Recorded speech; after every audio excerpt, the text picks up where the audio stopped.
जेएलकेम party के केंद्रीय प्रवक्ता विजय कुमार सिंह का पेड का दुरुपयोग करते हुए कुछ लोग पेड को कॉपी करके सिग्नेचर को उनको भी काट के जो है कि तमाम तरह की चीजें करके खास करके बोकारो में स्थित डालमिया सीमेंट पर पार्टी फंड को लेके उगाही करने का आरोप लगाते हुए जो है कि इनको फेसबुक यूट्यूब तमाम तरह के सोशल मीडिया प्लेटफॉर्म में इनको बदनाम किया जा रहा है। मैं सीधे जानना चाहूँगा कि आज ये पहुँच गए हैं बोकारो अदालत और यहाँ पर तमाम अपनी लीगल टीम के देख सकते हैं, सोमनाथ जी भी है इधर, जेएलकेम पार्टी के लीगल टीम के वरिष्ठ वकील साहब, और इन लोगों से मिलकर ये कहीं ना कहीं वर्तमान में एसपी साहब के पास जा रहे हैं संज्ञान को देने के लिए।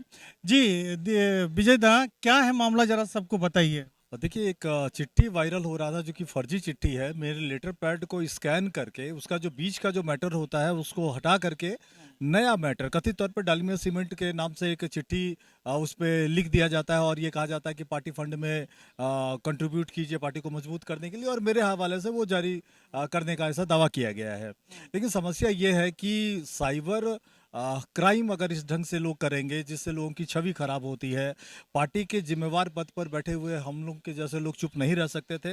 तो जिन लोगों ने भी जो ये फर्जीवाड़ा किया है, जिन्होंने ये फर्जी चिट्ठी पोस्ट किया सोशल मीडिया पर और जिन लोगों ने शेयर किया है, उनके खिलाफ समुचित धाराओं में केस करने के लिए क्या कुछ हो सकता है उसको लेकर के जो हमारे पार्टी के सीनियर लॉयर हैं, जो लीगल एडवाइजर है सोमनाथ शेखर जी, मैं उनसे मिलने आया था और इनसे मशवरा करने के बाद अभी चिट्ठी तैयार हुई है।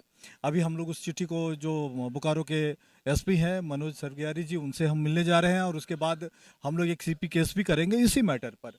मेरा कहने का मतलब साफ है कि कोई भी जिम्मेवार व्यक्ति के खिलाफ इस तरह का षड्यंत्र सोशल मीडिया पर अगर कोई करे तो हम जैसा व्यक्ति चुप नहीं रह सकता है। हम लोग कार्रवाई करेंगे और उसी के सिलसिले में आज हम लोग मिले हैं, ड्राफ्टिंग हो गई है। अभी एसपी साहब से भी मुलाकात होगी, इसके बाद केस की तैयारी। किन लोगों ने आपके इस तरह पेड का दुरुपयोग करते हुए, क्या कुछ आपको पहचान में आई कि हाँ ये फलना फलना लोग इसी हैं? बात को लेकर के हम लोग ने जो एसपी हैं बोकारो के, उनको हम लोग लिख रहे हैं कि आप अपने साइबर सेल को आप ये फॉरवर्ड करें और उनको ये निर्देशित करें कि ये पोस्ट कहाँ से जनरेट हुआ और जनरेशन के बाद किन किन आईडी से इसको शेयर किया गया है। तो उन सबको आइडेंटिफाई करते हुए सबके खिलाफ जो आईटी एक्ट है, जो साइबर एक्ट की जो समुचित धाराएं हैं, उनके उनके तहत उनको बुक करके उनके खिलाफ मुकदमा करना और उनके खिलाफ कार्रवाई करने की बात हम लोग कर रहे हैं। विजय दा, पहले ये बताइए, जेएलकेम पार्टी के कुछ ऐसे लोग हैं पार्टी में ही जो इस तरह के पोस्ट को वायरल करना चाहते हैं, शेयर करके आपको बदनाम करना चाहते हैं, ऐसा कुछ लगता है? देखिए, राजनीति और षड्यंत्र दोनों एक ही सिक्के के दो पहलू हैं। इस बात से इनकार नहीं किया जा सकता है कि राजनीति में षड्यंत्र नहीं होता है। मैं मानता हूं इस बात को कि कुछ लोग कंस्पिरेंसी में शामिल होंगे, बट उच्च पदस्थ पदाधिकारी इसमें शामिल नहीं है। जो रिस्पॉन्सिबल पोस्ट पर हैं झारखंड लोकतांत्रिक क्रांतिकारी मोर्चा के, ऐसे कोई पदाधिकारी नहीं है। बट मैं इतना जरूर कहना चाहता हूँ कि जो पुराने लोग ऐसे हैं जिनको मतलब भले तरीका ना रहा हो काम करने का, बट वो बड़े पद के इच्छाधारी रहे हो, जिनको मतलब टाइगर भी वैल्यू ना देते होंगे हो उनके उनका जो कार्यकलाप है, तो ऐसे लोग जो साइडलाइन किए गए हैं तो उनकी कुंठा इस रूप से बाहर आ सकती है। इस बात से मैं इनकार नहीं करता हूँ, बट ये करके वो साबित क्या करना चाह रहे हैं? मैं तो अपनी जगह बना हुआ हूँ। अगर वो कोई षड्यंत्र रच रहे थे तो अपने षड्यंत्र में तो कामयाब नहीं हुए, अब उल्टे उनको अब मुकदमे का सामना करना पड़ेगा। तो इस बात से इनकार नहीं किया जा सकता है कि कुछ ऐसे लोग जो कुंठित मानसिकता के हैं, जो संकीर्ण सोच के हैं और जिनको जो बराबरी नहीं कर पा रहे हैं, तो ऐसे लोग निश्चित तौर पे षड्यंत्र कर सकते हैं। बट मुझ जैसे लोगों से पंगा लेकर के उन्होंने गलती की है। अभी हम लोग एसपी साहब से मिल रहे हैं, बाद में एक सीपी केस भी करेंगे इसी मैटर को लेकर के। उनको लेनी का देनी पड़ेगा। जो साजिश करता है उनको हम लोग पाताल से ढूंढ के निकालेंगे, उनको अकाउंटेबल बनाएंगे और उनको हम लोग निश्चित तौर पर उनके खिलाफ मुकदमा चलाकर उनको दंडित करेंगे। तो ये एक्सक्लूसिव वीडियो आप लोग बोकारो के न्यायालय से आप लोग देख रहे हैं, जहां पीछे देख सकते हैं बहुत सारी गाड़ियां लगी हुई है और जेएलकेम पार्टी के लीगल टीम के जो अधिवक्ता हैं शेखर जी, वो भी यहां पर पहुंचे हुए हैं और तमाम चीज़ों को समझ रहे हैं। क्या लग रहा है शेखर जी, आप लोग इधर आइए भैया, क्या लग रहा है कि जो विजय भैया को जिस तरह बदनाम किया जा रहा है, इसमें कुछ लोगों का की आईडी, कुछ लोगों की आईडी चिन्हित हो पाई है?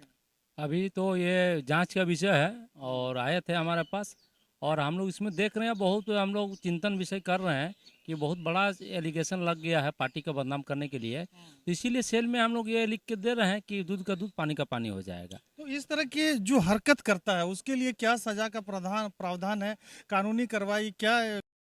तो यदि साबित हो जाता है तो वो कम से कम 9 साल के लिए अंदर जाएंगे। 9 साल के लिए? हाँ, 9 साल के लिए अंदर जाएंगे और उसके ऊपर मानहानि भी लगेगा।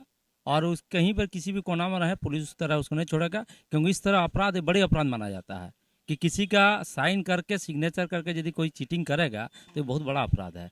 और जो भी किया है वो अभी विजय दा उसको दे रहे हैं आपके साइबर सेल में, और ये जांच आने के बाद ही आगे का निर्णय हम लोग लेंगे। तो कहीं ना कहीं ये मुद्दा बड़ा है, मामला बड़ा है, जिसको लेकर कहीं ना कहीं जेलकेम पार्टी के केंद्रीय प्रवक्ता विजय कुमार सिंह जी तमाम कानूनी कार्रवाई करने के लिए वो आतुर हो चुके हैं। जिस तरह का बड़ा एलिगेशन लगाया गया है कि डालमिया सीमेंट को इन्होंने अपने लेटर पेड के माध्यम से पार्टी फंड के लिए पैसा मांगा, जबकि ये कहीं सत्य नहीं है। इन्होंने जो एसपी महोदय को जो खत लिखते हुए जिस तरह कार्रवाई की मांग की है, वो भी लेटर हम आप लोग को स्क्रीन पे दिखा रहे हैं, समझ सकते हैं। अंत में और कुछ कहिएगा दादा? नहीं, निश्चित तौर पर देखिए अभी सोशल मीडिया का ज़माना है और इस तरह से डिजिटल आप किसी के ऊपर अगर एलिगेशन लगाते हैं, फैब्रिकेट करके लेटर टेम्पर करते हैं, तो कहीं न कहीं ये अपराध है। और जैसे हमारे जो अधिवक्ता है सोमनाथ दा वो बता रहे थे आपको कि उनको 9 साल की सज़ा हो सकती है। तो निश्चित तौर पर हमको लग रहा है कि जिन लोगों ने भी ये फर्जी लेटर तैयार किया और जिन लोगों ने इसको शेयर किया है, ये सब बराबर के दोषी हैं, इन सबके खिलाफ कार्रवाई होनी चाहिए।